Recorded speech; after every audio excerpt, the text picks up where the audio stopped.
तो नमस्कार मित्रों, क्या आपको भी पता है आज की सबसे बड़ी खबर और सबसे बड़ी कंट्रोवर्सी होने वाली है, जिसमें से बिहार के नए सीएम बनने की सबसे बड़ी कंट्रोवर्सी हो चुकी है। जिसमें से काफ़ी लोगों ने बोल रहे हैं कि सम्राट चौधरी बिहार के जो है सीएम बन चुके हैं, यानी मुख्यमंत्री बन चुके हैं। लेकिन क्या यह बात में कितनी सच्चाई है? आखिरकार आपने अपने किताबों में पढ़ा होगा कि जहाँ पर जो अगर कोई सीएम अगर वहाँ से रिटायर देता है तो वहाँ से 6 महीने के अंदर अगर उसे किसी को बनाना होता है या वह पार्टी किसी भी व्यक्ति को उस पद पर बैठाती है तो वो पार्टी जो है वहाँ का सीएम माना जाएगा। लेकिन यहाँ पर लोग बोल रहे हैं कि क्या सम्राट चौधरी जो है बिहार के नेक्स्ट सीएम बने नहीं बल्कि बन चुके हैं। काफ़ी लोग का यही कहना है। तो आज की इस वीडियो में मैं आप लोगों को यही सारी बातें क्लियर कर दूंगा और सबसे बड़ी मैं इस वीडियो में रियलिटी के साथ आपको वीडियो में लास्ट तक बताते रहूँगा कि क्या है सच और क्या है सच्चाई। आइए वीडियो को स्टार्ट कर। मामला स्टार्ट होता है कुछ 2 महीना पहले, जहाँ पर बिहार के नेक्स्ट सीएम यानी पूर्व सीएम जो है मुख्यमंत्री हमारे नीतीश कुमार जी, जिन्होंने जो है कुछ समय पहले जो है वहाँ से संसद भवन में जो है जाकर बैठ गए और इस्तीफा दे दिए बिहार के नेक्स्ट सीएम बनने के लिए। यानी उनके हाथ में अब कुछ भी नहीं था। लेकिन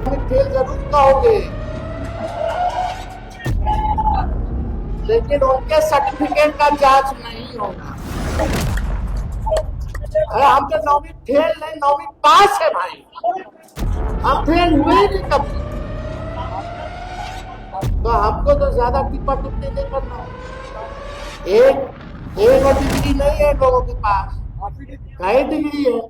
वहीं पर एनडीए पार्टी ने सबसे बड़ी मिसलीडिंग डाटा ये कर दिया है कि जिसमें से यह सही बात है, मैं आपको सही तरीके से बता रहा हूँ कि यह जो बात है बिल्कुल रियल है। अब बिहार के नेक्स्ट सीएम जो है सम्राट चौधरी को बना दिया जा चुके हैं। जी हाँ दोस्तों, यह रियल बात है। लेकिन कैसे बना दिया गया, इसकी सबसे बड़ी रणनीति जो है एनडीए पार्टी ने की, जिसमें से उन्होंने जो है जहां पर देखा कि नीतीश कुमार जी के बावजूद जो है नीतीश कुमार जो है काफ़ी समय से जो है बिहार को विकसित किए और बिहार में काफ़ी अच्छे काम हुए।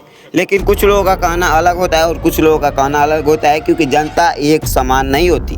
तो इसी बावजूद पर जो है नीतीश कुमार ने जो है अब कही कि बिहार के लिए मैंने जितना विकास किया उतना कर दिया। यहाँ पर नीतीश कुमार कुछ बोल भी रहे थे, लेकिन यहाँ पर जो है सम्राट चौधरी को नेक्स्ट सीएम बनाने का राज सबसे बड़ा सवाल यह उठता है कि क्या इस पर जो है नरेंद्र मोदी का दबाव था या नीतीश कुमार को यहाँ से इस्तीफा देना। क्या नीतीश कुमार जान से इस्तीफा दिया या उन्हें कुछ दबाया जा रहा है। एक कहना जनता का है, हमारा नहीं, क्योंकि हम जो है जनता की बातों और नेताओं की बातों को सुनकर आपको जो है पूरी डिटेल्स की वीडियो बनाते हैं। तो आप इस वीडियो में और इस क्लिप को देखे होंगे, जिसमें आपको यह पता लगा होगा कि बिहार का नेक्स्ट सीएम कौन बना और जिसमें से पूरी तरीके से यहाँ पर जो है नीतीश कुमार जो है वो पूरी तरीके से सम्राट चौधरी को सम्मेलन करते हुए सम्मान देते हुए बिहार के नेक्स्ट सीएम में उनकी घोषित करते हैं। और क्या आपको भी क्या लगता है कि बिहार के नेक्स्ट सीएम बनकर सम्राट चौधरी जी हाँ चौधरी जी क्या बनकर सही किए या गलत, और क्या बिहार के विकास के लिए सम्राट चौधरी अपना बिल्कुल 100 में 90% योगदान दे सकते हैं या नहीं, कमेंट करके जरूर बताइए। और हाँ,